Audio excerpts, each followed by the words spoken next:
John Harris was an ordinary man. Throughout his life, he loved helping others, always ready to lend a hand with his big heart. He lived in a small town where almost all the residents knew each other. But there was one person who seemed almost invisible to everyone: Mary Thompson. Mary was the quietest and most invisible resident of the town. Every day, she sat on the same park bench, holding her old, worn-out bag, staring into the distance for hours. Nobody spoke to her, nobody greeted her. People were so used to her presence that she became like a part of the park itself. Over time, questions like whether Mary had a home or family, or why she was always in the park, stopped being asked. But there was one person who noticed Mary. John. Every morning, as he passed through the park on his way to work, he would greet her and exchange a few words. Mary usually gave him a faint smile, but rarely spoke. Still, that small gesture was enough for John. One rainy day, as the park stood empty, John saw Mary sitting on her usual bench, soaking wet. Concerned, he quickly parked his car and approached her. "Mary, what are you doing here? It's pouring rain, you'll get sick," he exclaimed,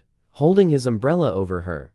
Mary slowly lifted her head and looked at John. "The rain won't hurt me, John. It doesn't change anything in my life whether I'm dry or wet," she said. This simple statement struck a chord deep in John's heart. He realized that Mary was lonelier and more in need of help than he had imagined. That day, John took Mary in his car and drove her to a small cafe in town. For the first time, Mary truly opened up to him. He had never heard her speak so much before. Slowly, she began to tell her life story. Mary had lost her parents at a young age and grew up in an orphanage. As a young woman, she worked many jobs, but never managed to build the life she wanted. She never married, never had children. Over the years, she had lost the few people she loved, leaving her completely alone. John listened attentively, realizing just how much Mary had endured. From that day forward, he made it his mission to help her. Every day, he would pick her up from the park, take her for a warm meal,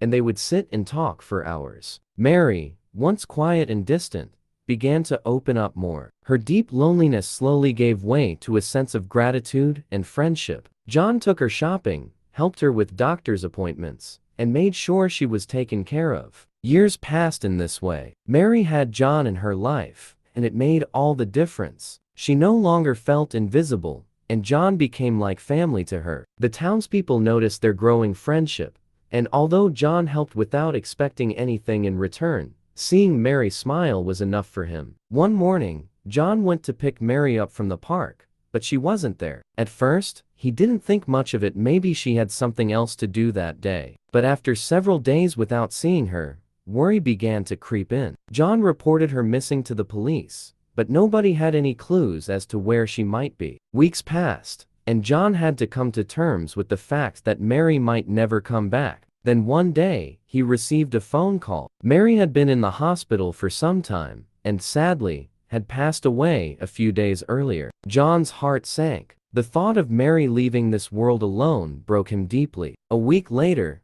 John received another call, this time from Mary's lawyer. Mary had left something for John, and he needed to come to the lawyer's office. Curiosity and sadness filled his heart as he made his way there, not knowing what to expect.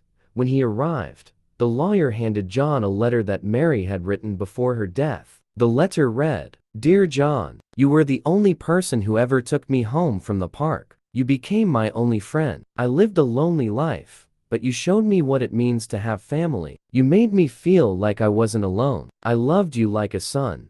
I don't have much to leave behind, but I have a small house. I may not be rich, but I'm leaving this house to you. It's the only way I can repay you for all the kindness you've shown me.